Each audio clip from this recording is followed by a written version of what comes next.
Hello, everybody. Welcome to my weekly Meltdowns coverage of Survivor 42.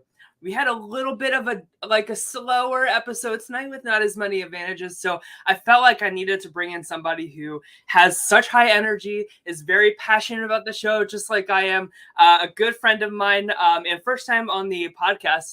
Dan, how are you doing, Dan? What's going on, guys? Welcome to another season. Yeah. So how are you feeling about Survivor 42? Because just to tell everybody in advance, we text about Survivor and Big Brother all the time, and I feel like you and I always have different opinions on who we're at the moment. I'm more of a strategy nerd. You love the big characters and stuff, so I want to hear from you. What are you thinking about the season so far? I actually very excited for this season. Matter of fact, I feel like my general idea about this season is a very diverse cast, lots of different personality, backgrounds, and just a lot of gamers too. So it really makes the dynamic of relationship very interesting. And I'm very excited. There's a lot of big personality, but there's a lot of quiet cats as well who's dangerous. So yeah. And how are you feeling about this cast compared to last season? Because now we're in a new era of Survivor, like Jeff keeps telling us. But I feel like it's a different energy this season with this cast. Yeah. Well, what do you think? I feel like the energy this season is definitely a little bit more bright, I would say. I feel like last season still a little bit, maybe because of COVID, everyone's still a little bit more cautious and what's going on in the world as well. So I definitely feel a little bit more a lighter energy, but also very ready to go mindset this season. So. Yeah, exactly. And I feel like the whole 26-day thing, it's definitely encouraging a lot faster gameplay, which could be to the detriment of somebody that we're talking about tonight, maybe. But yeah, we'll see. Just some more generic questions before we get into this hot mess of an episode proper. Who has your stand card this season? Who are you really rooting for? Well, can I have any spoiler alert about who's going home already? Yeah, that's fine. Yeah, that's fine. Cool. So, Jenny was my day one pick. So she got robbed. We all can approve that, maybe.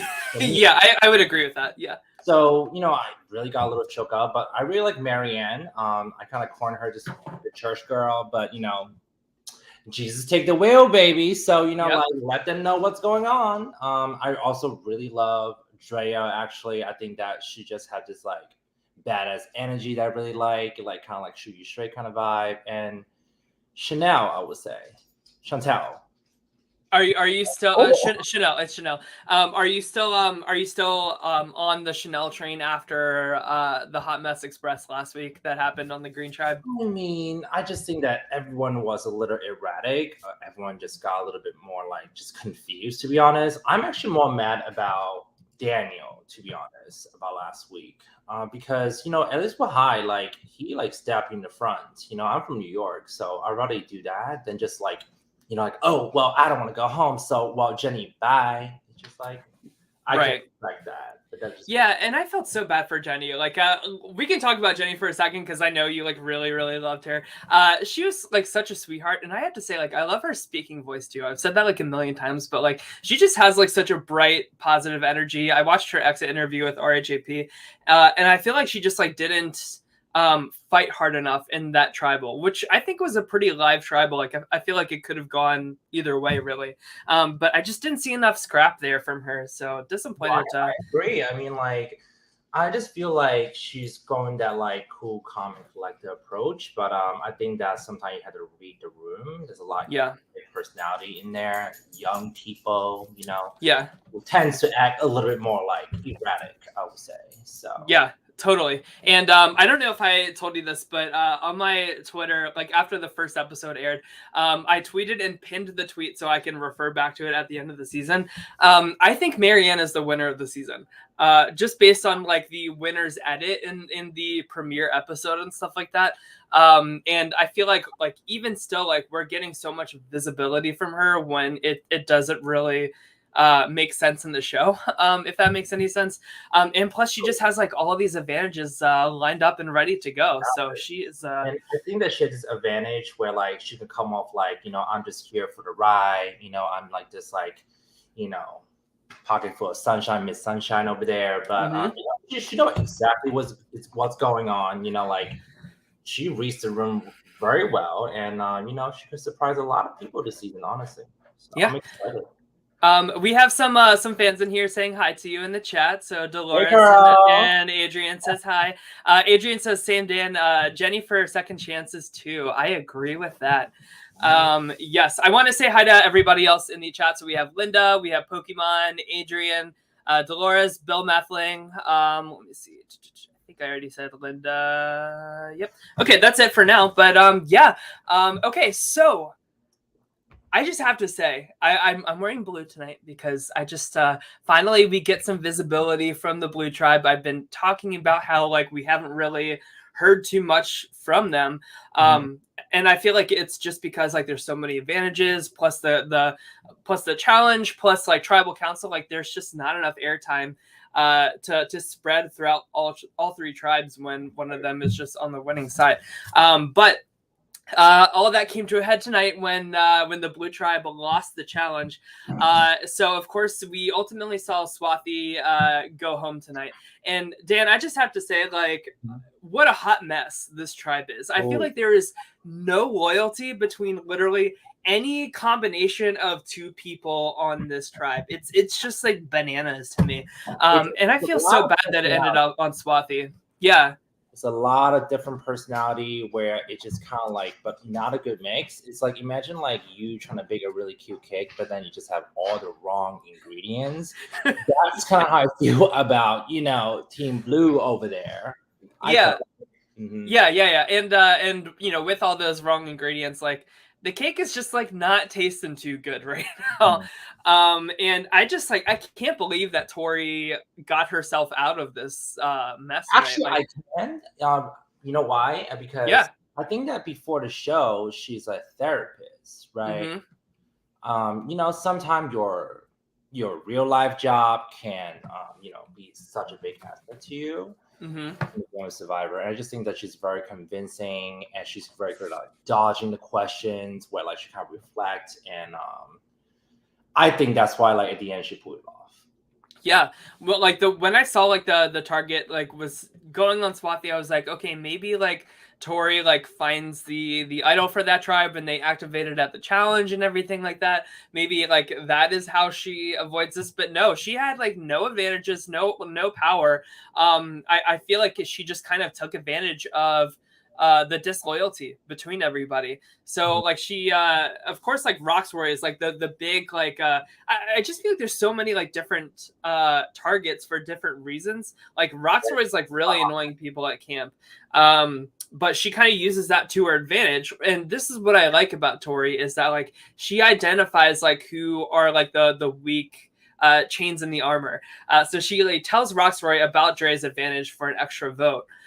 Which like really starts the starts it moving against Swathi, because Roxroy, Romeo, and Andrea like were a really solid three. But like once that little seed of doubt is planted, like I feel like that's when it just kind of like opens wide open, especially when it's like a tribe of only 5 people. Like there's just not a lot of room for like a group think, right? Like everybody's like individual vote is like so important. And I don't know, I just all those like advantages, like extra votes, and then like also like all the paranoia. I mean, like one thing about like survivors, like because they're all starving and didn't eat or something, their paranoia on the island just like magnified by like 2,000%. I feel like so that's it's crazy going on, right? So of course, like Roxroy, I'm just gonna refer to him as Rox. I hope that's okay. So Rox is not falling for it, right? Like he tells Dre like almost immediately that she just like ratted her out. And I feel like that just started causing like all of this dissension and everything, and I feel like loose lips like really sink ships on this tribe. Tori then tells Romeo that Swathi told her about the Alliance of Four because Tori's like back is up against the wall even further now. And I just have to say, I feel like all of this is Romeo's fault. I feel like this argument makes no sense, and I feel like Romeo should be a more smart, like capable player to realize that like Tori's back is up against the wall, and she's just gonna say whatever she needs to kind of get out of it. I agree. I mean, like Romeo just like would say whatever he want to say, and I feel like Tori is actually smarter than like what people like conceive about her. Like she can read the room, she know how to pivot, and I think that's one of the reasons why she won against the fight with Swati tonight. You know, but we'll talk about that in a few about what they say at the end. Yeah. So yeah, right. So we can go right into the tribal. I basically just like to like talk about like the tribes at a time. So like with the blue tribe was like a majority of the drama this episode. So we can go all blue first before moving on. So like Okay. you know, we go to tribal, and the first question Jeff asks is, Drea, what's the vibe of this tribe? And it was like the longest pause I think I've ever like. Just the awkward like silence was just like so deafening to me, and just said like everything about like the tribe's dynamics. It's crazy. Very awkward, to be honest, because she knows something about to hit the fan.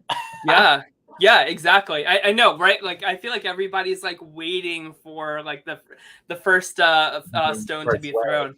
And you know, she says like it's chaotic, it's messy, like there's no like tribe like harmony. And so like chaotic tribe.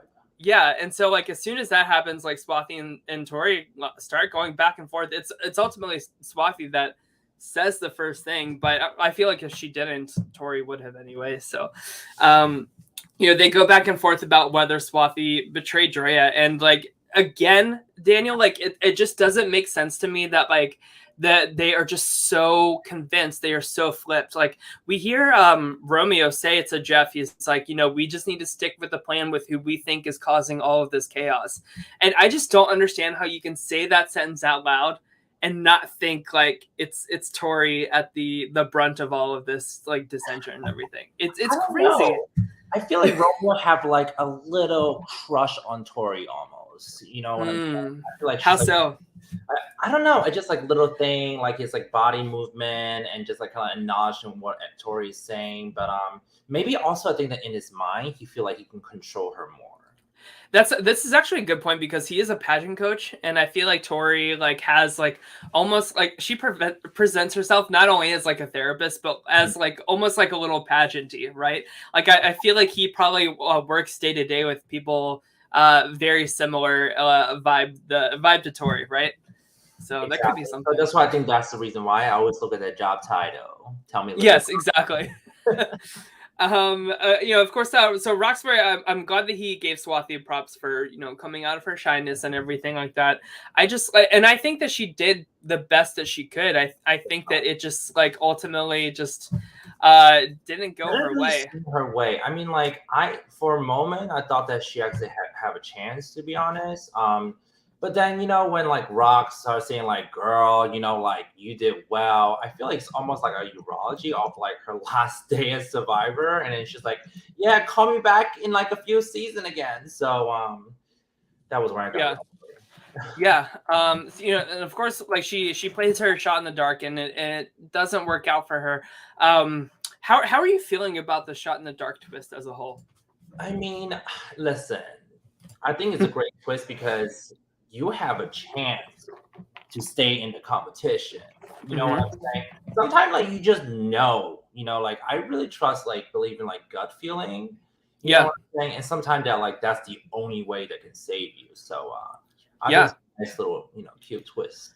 Yeah, like I've been like waiting to see like how many times do people like play the shot in the dark, like how relevant is the twist and how broken is the twist. And I think like we have enough data to kind of see that it's neither of these things, right? Like I feel like it's like I feel like the odds of 1 in 6 are low enough and low enough, if that makes any sense, that like it's not going to like break the game every week like some of these like crazy amount of idols do, for instance, right?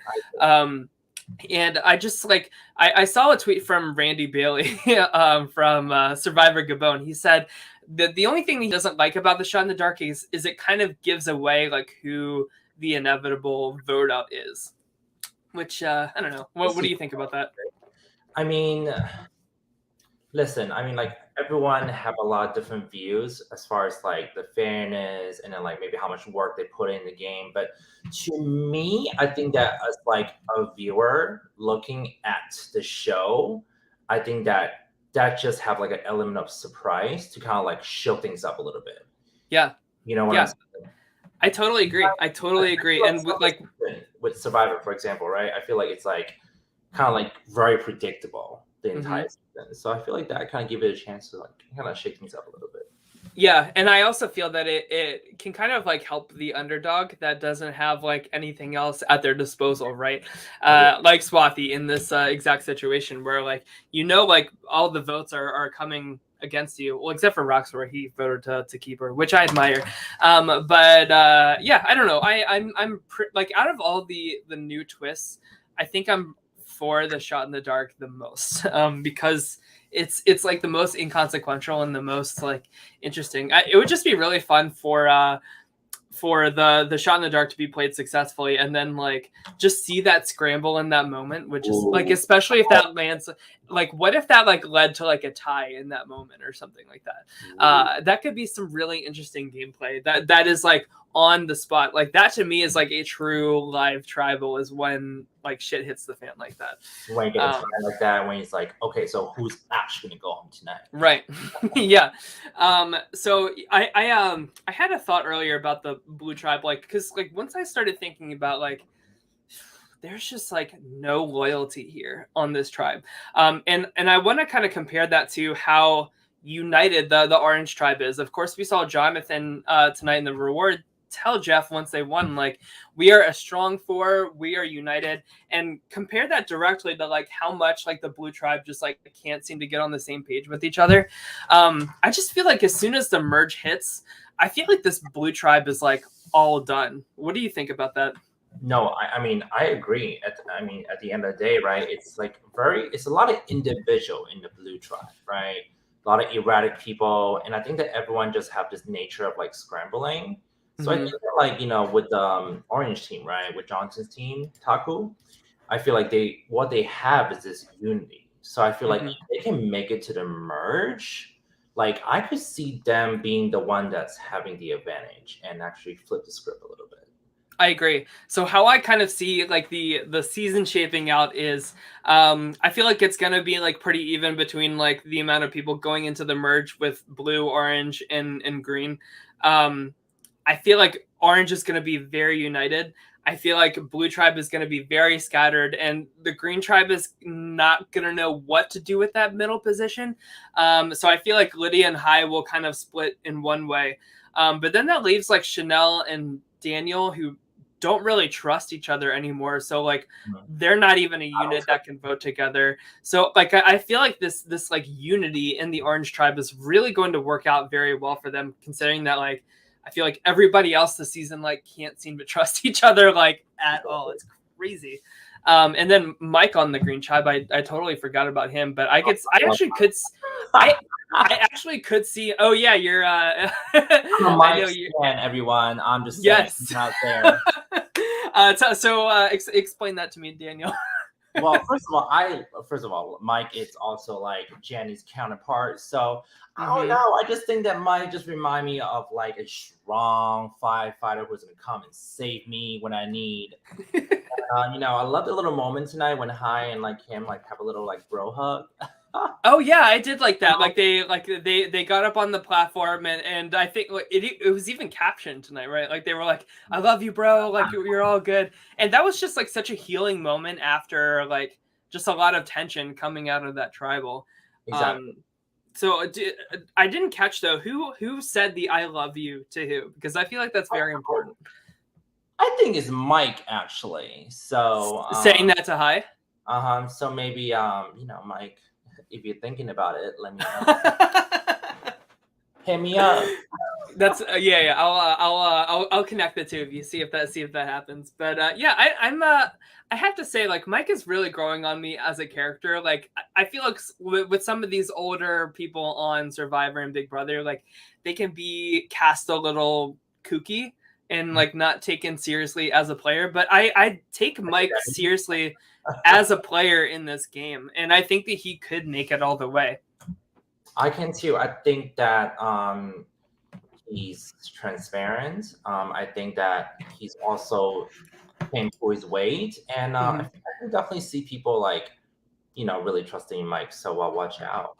Yeah, and I also think that there's like something to, just like an old school loyalty.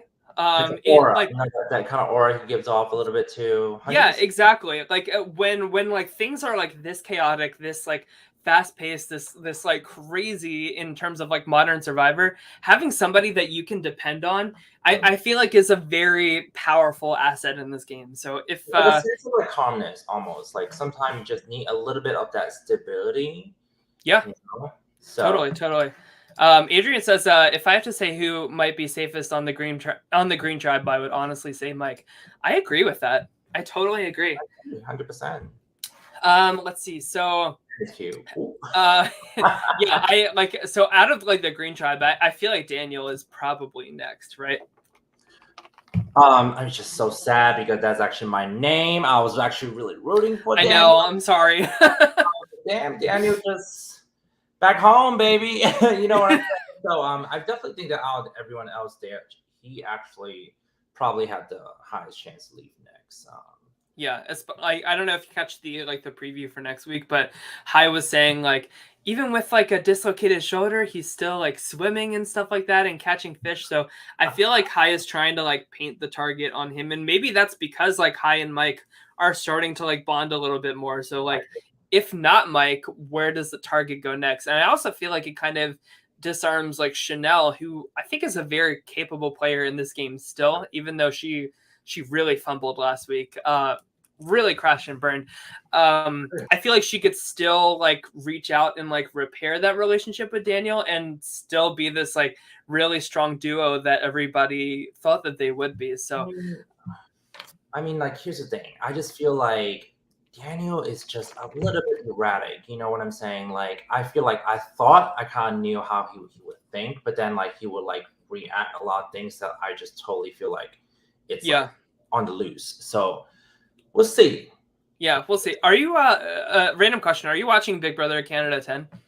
The new season, not yet, but I have to. Now you just talked about this. Okay, there's this like nerdy super fan that's like playing a really spectacular, like potentially Dan Giesling level game if he pulls it off. I feel like people perceive Daniel and other like white nerdy super fans in Survivor as like a huge big threat, and I feel like Daniel like can't escape that. And so now that he's like holding up physically in challenges, now that he has shown like that he's been capable of totally going against his number one ally in Chanel, I feel like for all of those reasons above and just being like that nerdy archetype, I feel like his target is just like way too big for him to get much further than this. I don't think he's making the merge. Me neither. So I'm with you on that. Yep. And then within the orange tribe, I know we like touched upon Marianne a little bit, but what are you thinking about like the other dynamics in the tribe, like about like between like Jonathan and Omar, for instance? Like what do you think of that bromance there? I think it's cute, to be honest. I feel like Omar is trying to play it off like he doesn't really need him, but then like trust me, I know you have a love for Jonathan, and I mean like, who can blame him? Even me tonight almost shed a tear. Like, I mean, like, poor guy is genuine. You know what I'm saying? I feel like something about what you just told me, right? Like, white, nerdy guy often gets painted this picture. And I feel like strong, physical guy like him also got painted a picture that, like, he just, like, a douchebag, he doesn't care. But I feel like, he's a super fan, first of all. Like, so he knows how this game works. This is his passion, what he loves. And, this is why I can see why him and Omar had this relationship. Do you remember it was like a kid's version of Survivor called Endurance? Do you remember that show? Ooh. It's been a long time. So Jonathan was on that show as a kid. So like Oh, he really is like a big super fan of these like competitive obstacle like reality TV courses. games and yeah, exactly. So I believe him when he says that I am a super fan and stuff. And I'm glad that we got some backstory from him tonight. You know, him getting like his physical discipline from his father and stuff. And I had a thought tonight. I have this in my notes. I feel like Jonathan is the best like version of the like alpha bro like Joe like stereotype. I think he's the best version of this type of player since Aussie 1.0. I was just gonna say, I actually like in my note too a little bit, like, yeah, he just feel like he reminds me of like the Aussie type, you know, but also doesn't have that cockiness. Right, exactly. Yeah. A good He's balance. almost like using his muscles, using his like challenge prowess to really like unify these people together rather than like say like, listen, I'm the merge boot. I'll get you to the merge, but I know you're voting me out at the merge, And then which I could still see happening. That he loves, and he knows like what he needs in his alliance to kind of counterpart what he might be lacking. This is why we had a huge bromance with like Omar. Right, exactly. And I think that friendship in particular is like really, really important to this game. Actually, I feel like with all the people left on the Orange Tribe, I feel like Jonathan has a really solid, just like one-on-one relationship with each of them. Like him and Lindsay kind of click on this like physical competitive nature. Like I feel like they grew up in their like their athletic like lifestyles probably like really align. So I feel like they have a lot of like unspoken like same thoughts, if that makes any sense. Jonathan and Marianne have had like 2 segments about just like bonding just on like a human level and stuff. So and then of course like him with yeah, I know, I love it. And then of course like him with Omar. So I just like I am so happy to say that like my first impression of Jonathan was very wrong. And I'm finding that like what's even better than his physical game is his social game. So like if he ends up winning the season, like I think that's going to be a very, very impressive win considering like how big of a target he is and what he is able to do with that compared to like how Daniel is kind of like a sinking ship because of his target that he can't get rid of. You know, like how do you use that to your advantage instead of letting that be your detriment in this game? I think that like, you know, he's good at laying low too, like good at respecting everyone in the tribe, and he generally tried to get to know people too. I think that's a really good quality he has that you know, could be the reason why you can get to him. So let's say the merge happens like next week or so. Like how do you see like the merge like shaking out? How do you like who do you see as like the merge boot of the season? Like what are your thoughts on that? Oh, I mean, Tori. I feel like she has a huge spotlight on her. I mean, listen, look at the way she was reflecting on the tribal tonight. Like, notice like she never said anything that she said, but then she just said like, "Oh, you're acting crazy, acting crazy." So she's not accepting like what she was saying, but at the same time, she's also answering to the public what's going on. So I think that like everyone will kind of see her as like, okay, maybe she's a little bit crazy, like, you know, like. I think that's why I think that she will have a little bit of a problem. Maybe Gia too, but I don't want to because I love her. She's this like really like strong woman, like kind of like persona. You know what I'm saying? And I respect that about her. But some people might see that as a threat or like get intimidated by her. So I feel like if I like, let's say like the merge is like the next episode, right? Like everybody remaining in the game is going into it.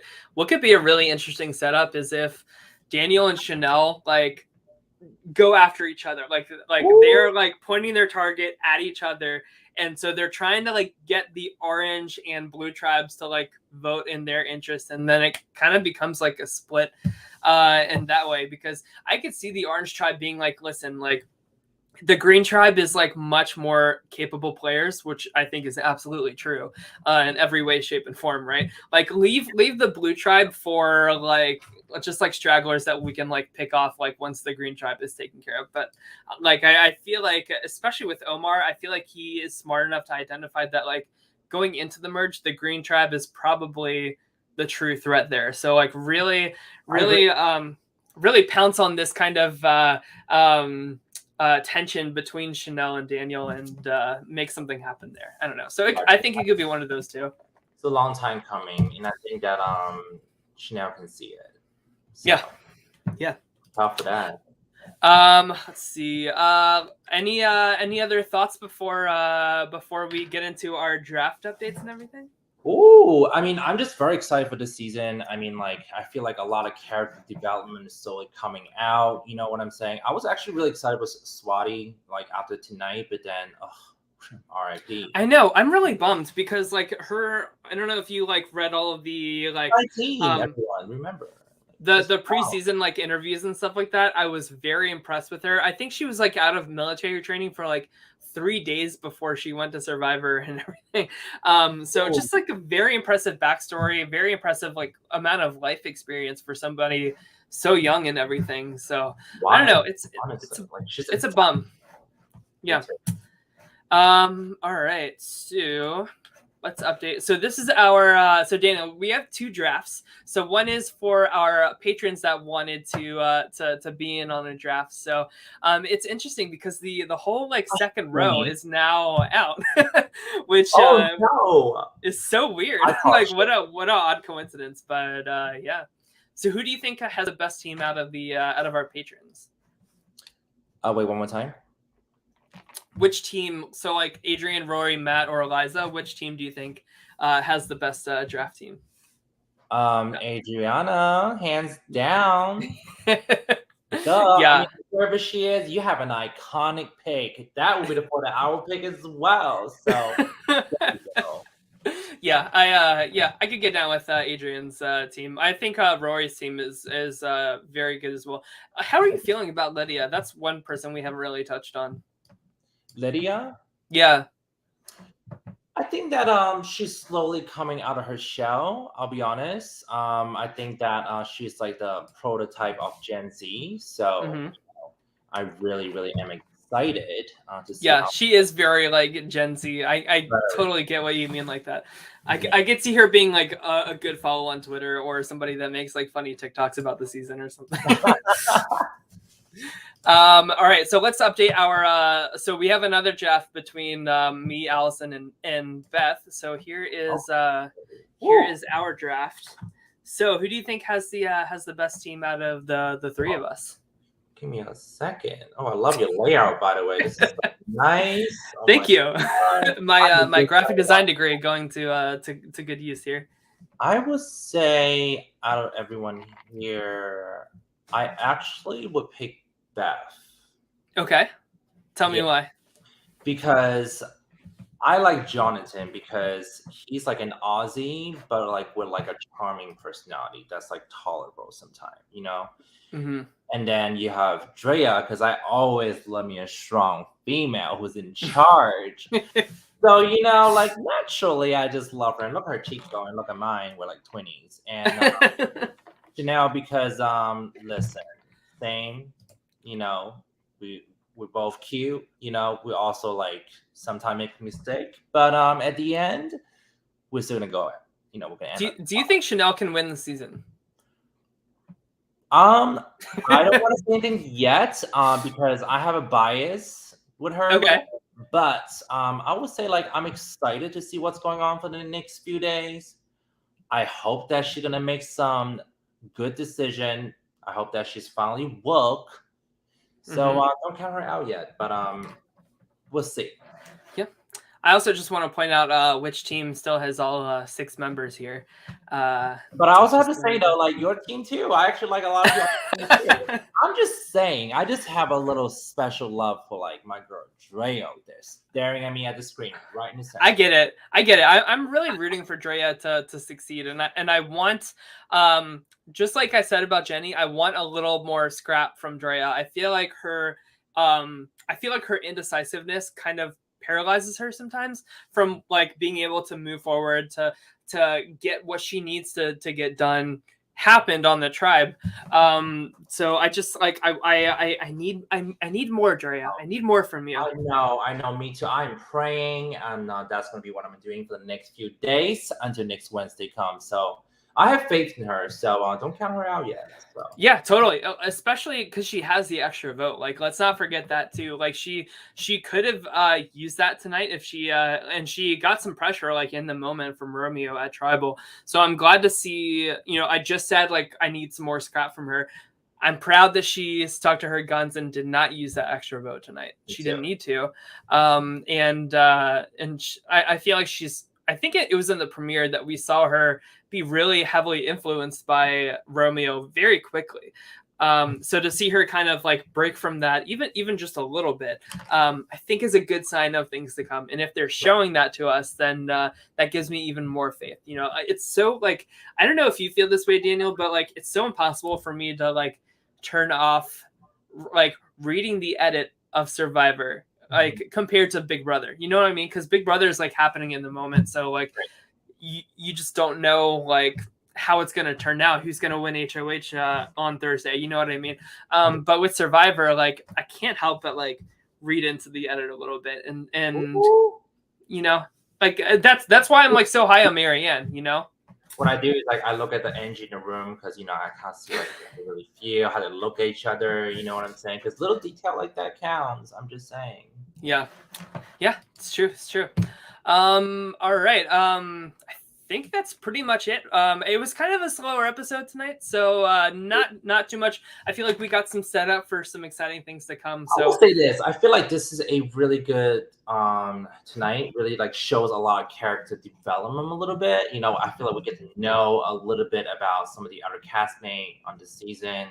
So I feel like it's kind of like a setup for like a merge to come. So yeah. Would you agree? I would agree. And I'm so like last season on this show, I kept saying all season long, like, I don't know how I feel about Modern Survivor. I don't know how I feel about this cast. I don't know how I feel about like this new energy that the show is trying to kind of pivot to.